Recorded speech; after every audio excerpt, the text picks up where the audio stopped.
बिस्मिल्लाहिर्रहमानिर्रहीम। अस्सलाम वालेकुम। मैं हूं डॉक्टर सानिया चौधरी और आप देख रहे हैं यूट्यूब चैनल। पीटीआई की लॉन्ग मार्च जोशो खरोश के साथ अपनी मंजिल की तरफ रवा दवा है।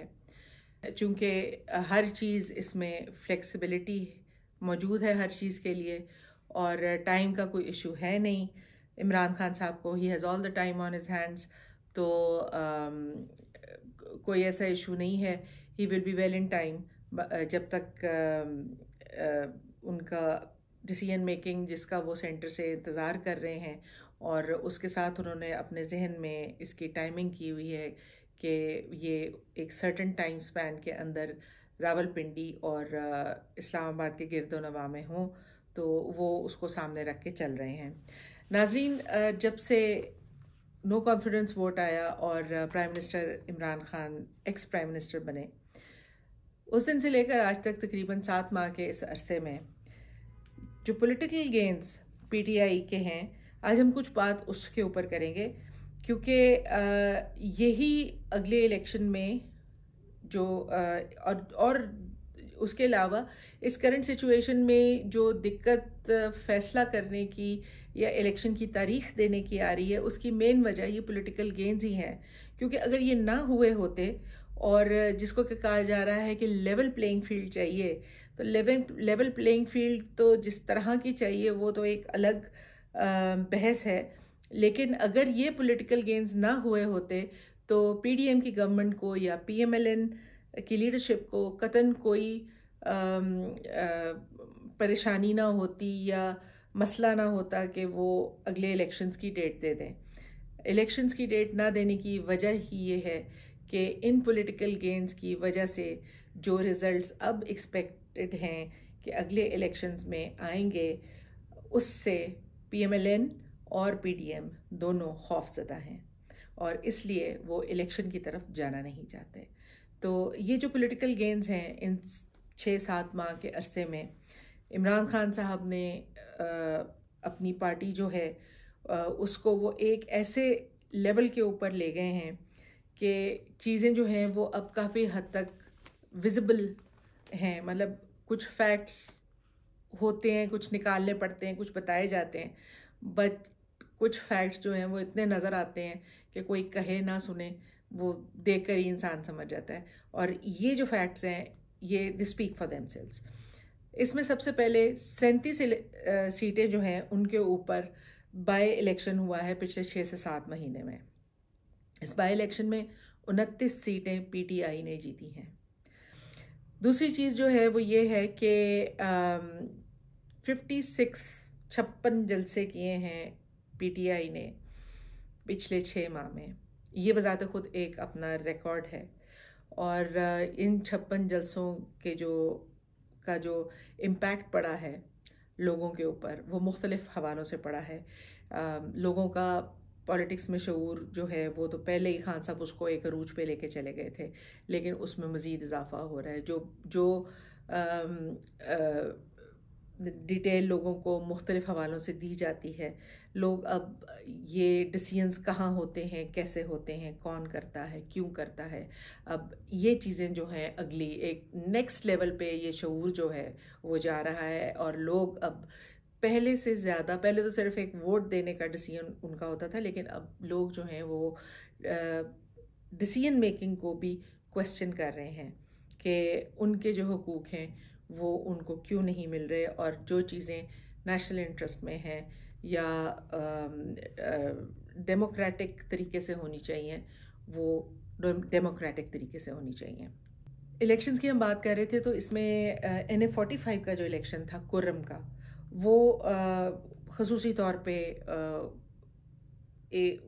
उसके हवाले से कुछ कहना ज़रूरी है, क्योंकि वो एक ऐसा इलेक्शन था कि बाकी तो हमने जलसों में देखा कि खान साहब गए, उन्होंने जलसे किए, उन्होंने मोबिलाइजेशन की, और इलेक्शंस में 75 to 80% रिज़ल्ट आया।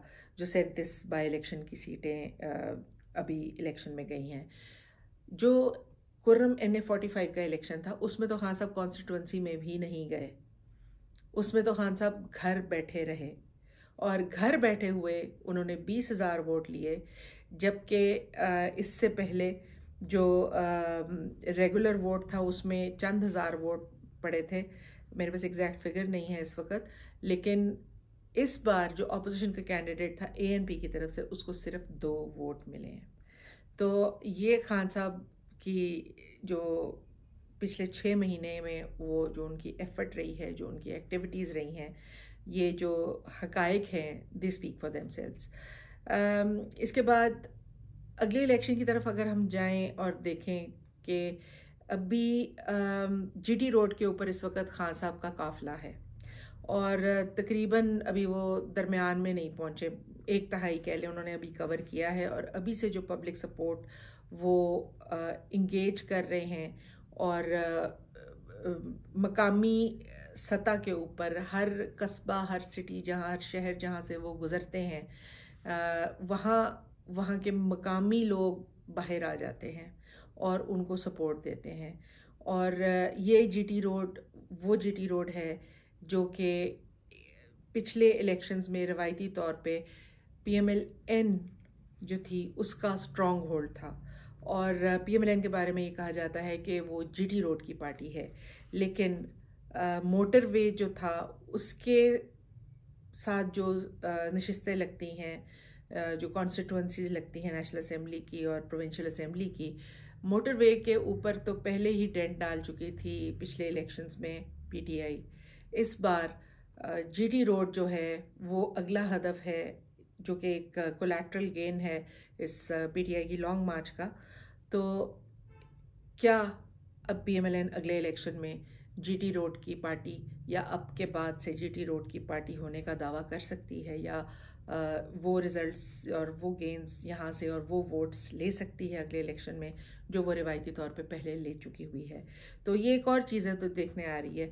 फिर ये कि अगले इलेक्शन में जो अभी तक के एक्सपर्ट्स कह रहे हैं और जो नकात भी इमरान खान के और PTI के कह रहे हैं और जो तबसरा करने वाले मुख्तलिफ लोग हैं, वो सब यही बात कर रहे हैं कि अगर अगला इलेक्शन होता है, चाहे वो 3 महीने में हो, 6 महीने में हो या साल भर में हो, तो इमरान खान साहब अगले इलेक्शन में 2/3 अक्सरियत से ज़्यादा लेकर हुकूमत बनाने की पोजीशन में होंगे। अब देखना यह है कि अगर ये हो पाता है तो एक और चीज़ जो रिवायती एक सिलसिला चला आ रहा था कि जो एक हमेशा ये कहा जाता है कि इस्टेब्लिशमेंट की सपोर्ट जिस तरफ हो, जिस तरफ इस इस्टेब्लिशमेंट जिसको फेवर कर रही हो या जिसको चाहे वही अगली हुकूमत बनाता है, तो ये एक चीज़ हमने हमेशा सुनी है और इसी की हमेशा बात हुई है। तो अगर इमरान खान साहब अगला इलेक्शन जीत जाते हैं तो ये एक और रिवायत होगी जिसके बरअक्स कुछ हुआ होगा पाकिस्तान की पॉलिटिकल डोमेन में। तो ये कुछ चीज़ें थी। इसके अलावा इमरान खान साहब ने नवाज़ शरीफ साहब को चैलेंज किया है कि वो जहाँ से चाहें इमरान खान साहब उनके ख़िलाफ़ इलेक्शन लड़ेंगे। तो अब ये एक बड़ी इंटरेस्टिंग सूरत हाल है कि अगर जहाँ जहाँ से नवाज़ शरीफ साहब अपने इलेक्शन में हिस्सा लें और वहाँ वहाँ से इमरान खान साहब इलेक्शन में उनके ख़िलाफ़ एज अ कैंडिडेट सामने आएँ, तो उसका क्या रिज़ल्ट होगा? अगर वही होगा जो अभी तक होता आ रहा है तो ये देखने वाली चीज़ है कि बहुत एक इंटरेस्टिंग सिचुएशन बन जाएगी। और इसके अलावा अगर खान साहब एक और सिनारियो है एक, अगर खान साहब नेशनल असेंबली की तमाम सीटों से इलेक्शन लड़ने का सोच सकते हैं, क्योंकि वो कुछ भी सोच सकते हैं और वो कुछ भी करना चाहें तो कर सकते हैं पॉलिटिकल मामलात में। इस तरह के जिस तरह से चीज़ें चल रही हैं, तो अगर वो सारी नेशनल असेंबली की सीटों से इलेक्शन लड़ लेते हैं तो फिर रिज़ल्ट पे क्या इम्पैक्ट आएगा? मतलब it's just a scenario, but Khan साहब कुछ भी कर सकते हैं। तो ये सूरत हाल है। और एक साइकोलॉजिकल इम्पैक्ट PDM के ऊपर एक धात बिठा दी है और बैटल ऑफ नर्व्स है। और खान साहब इसको अपने क्रिकेटिंग खान साहब की सारी ज़िंदगी का तज्जिया करें तो अगर उसको आप 3 हिस्सों में डिवाइड करें या 3 पहलुओं में देखें, सबसे पहले उनका क्रिकेटिंग करियर है, जिसमें उन्होंने थ्रू आउट एक स्पोर्ट्समैन की ट्रेनिंग उनकी रही है, और स्पोर्ट्स होता ही टेस्ट ऑफ नर्व्स है। आप कभी जीतते हैं, आप कभी हारते हैं, आप गिरते हैं, आप खड़े होते हैं, आप अगली बेहतर अपनी तैयारी करते हैं और आप फिर अगले मैच में जाते हैं।